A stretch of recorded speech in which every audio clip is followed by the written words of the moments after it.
The title of this video was Vishy's decision to resign correct or not? And I want to show you the position where Vishy resigned in this game. I want to ask your thoughts about it and the way he did it and what happened, and I'll tell you all about it. But this was the 8th round of the Norway Chess. Anand playing phenomenally well on 13 points, just half a point behind Magnus Carlsen. He was facing Mamedyarov with the white pieces. Opened the game with 1 e4, e5, knight f3. Shakh played the Petrov, knight takes e5, d6, knight to f3, knight e4, and now Vishy slightly surprised his opponent with this move bishop d3, which is much more rare than other main lines like d4 or knight c3. Knight went back to f6 here, and then in came castles, bishop e7, rook e1, castles, bishop f1, d5, d4, rook e8, c4, and bishop g4. They were following the game of Grishchuk versus Duda, and here knight c3, very accurate move by Vishy. Knight to c6, he took on d5, knight d5, and played h3. Now an important point being that if you take here, then there is pressure on the d5 knight, so you just can't take the pawn on d4 just as yet. So bishop h5 was played, and now came the move a3.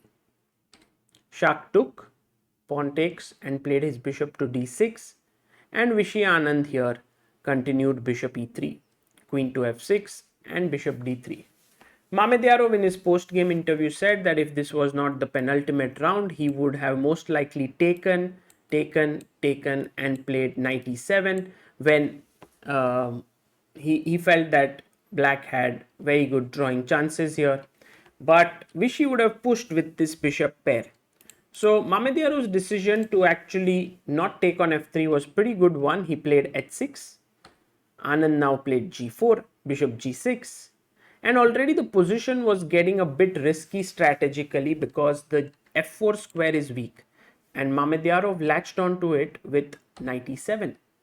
He wants to go to g6 and put his knight on f4, or first trade with bishop here. So bd2 was played, and after knight g6, Vishy here had to find the move queen f5, and the position would be around equal, because after take, the knight, you can't get like bishop f4 and then followed by knight coming there.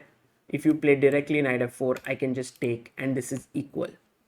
But Vishy here played the astonishing blunder queen b5, and the situation on the board right now was that Mamedyarov was somewhere else. He was not on the board. So Vishy made this move. He wrote down his move and instantly realized what a blunder he had made. And he started to feel very uncomfortable. Mamedyarov had not yet returned. And at this point, Vishy sort of signed the score sheet, like he resigned. And when Mamedyarov came, he shook his hands, like he put his hand out in resignation. Mamedyarov was surprised. He was like, what happened? At first he thought, is Vishy offering a draw? Because Mamedyarov had not yet seen the win for black. And there, I would say that 99% there was chance that Mamedyarov would have seen the win. By the way, the win here is the very pretty move, queen takes f3, king takes f3, and knight h4 mate. But look at this, it's such a beautiful mate, like the bishop controls the dark squares, the knight controls the light squares, and the rook controls the e5. But what Mamedyarov said was that he also considered that not queen b5 directly, but he considered rook e8, queen b5 to be the best way for white to play. Even here, it's the same concept, and this wins. But he had not yet seen the idea of queen takes f3. So when Vishy actually resigned here, Mamedyarov said, why? And Anand was like, what, you've not seen it? And well, as I said, 99% Mamedyarov would have found it, but that, or maybe 99.9%, but that 0.01% chance, maybe Vishy could have just let Mamedyarov execute that move on the board. Who knows?